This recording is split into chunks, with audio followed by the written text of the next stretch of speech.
C'est du pain. L'Église orthodoxe n'a pas d'hostie parce que comme le Christ a dit, je suis le pain vivant, nous voulons faire un pain qui a de la vie parce que l'hostie, c'est un pain sans levain, donc un pain qui n'a pas de vie.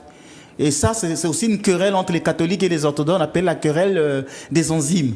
C'est une querelle qui a séparé les catholiques et les orthodoxes. Parce que l'Eucharistie a toujours été célébré avec un pain vivant. Dans l'église orthodoxe, on donne le pain est mélangé. Donc le corps de notre Seigneur est mélangé avec son sang précieux. Chez nous, il n'y a pas que la communion sur une seule parcelle, comme feraient les catholiques. Ils vont donner l'hostie, le corps du Christ, sans utiliser le précieux sang. Mais j'avais dit, attention, ça ne veut pas dire que le fidèle ne communie pas totalement la personne du Christ. Dans l'église orthodoxe, la communion est donnée, le corps et le sang sont plongés à l'intérieur du calice, du calice, et le prêtre va prendre une cuillère qu'il va donner aux fidèles. Aujourd'hui, avec le Covid, il y a multiplication de cuillères. Chaque fidèle a sa cuillère. Donc on va lui donner en disant, le serviteur de Dieu reçoit le précieux corps et sang du Christ pour la rémission de ses péchés et la vie éternelle. Et à la fin, quand tout le monde a communié, le prêtre va prendre le corps et le sang du Christ et il va bénir les fidèles avec le précieux corps, le sang du Christ en disant « Ô Dieu, sauve ton peuple et bénis ton héritage ». Et dans la liturgie orthodoxe, le prêtre bénit, donc la messe. Pendant la messe orthodoxe, le prêtre bénit les fidèles 7 fois. Vous aimez chanter, mon père, hein? Oui, j'aime beaucoup chanter. Sur les réseaux sociaux. J'aime beaucoup chanter, j'aime chanter Julio Ecclésias.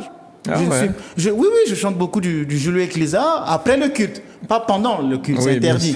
Après le culte, et puis il y a des chants comme ça qui sont nostalgiques, mais il y a une grande valeur dans ces chansons que j'essaye d'expliquer aux fidèles. Donc je ne suis pas un homme qui veut me prendre au sérieux. Je ne suis pas un saint la hiérarchique, je suis là dans un autre monde. Le Père Ménas ne vient pas du ciel. Le Père Ménas est un homme qui vient d'une culture, qui a une famille et qui a une histoire. Et moi, ma rencontre avec le Christ, elle s'est faite avec toute mon histoire, avec mes joies, mes peines.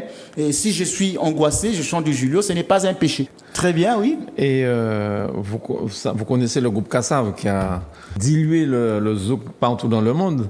Est-ce que vous chantez un morceau de Kassav? Je ne connais pas chanter le créole. Je ne parle pas malheureusement le créole, mais depuis que mon enfant, j'ai été bercé par son chant de Kassav. Je dansais, je chantais, Zouka, Zouka, c'est dit que l'on gagne, tout ça, j'aimais bien.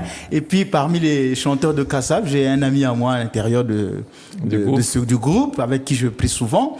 Donc, c'est un groupe qui fait la fierté des Antilles, qui fait la fierté des Africains, qui fait la fierté de la musique. Donc, il ne faut pas les diaboliser, il faut aimer la musique. La musique, même si elle est profane, il faut savoir écouter ce qu'elle dit.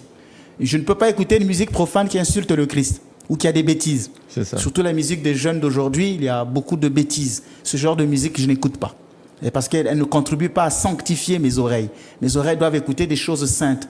Mais quand une musique, répond à des normes anthropologiques, elle répond vraiment à l'homme, qu'elle soit chantée je ne sais pas par qui, elle mérite d'être écoutée.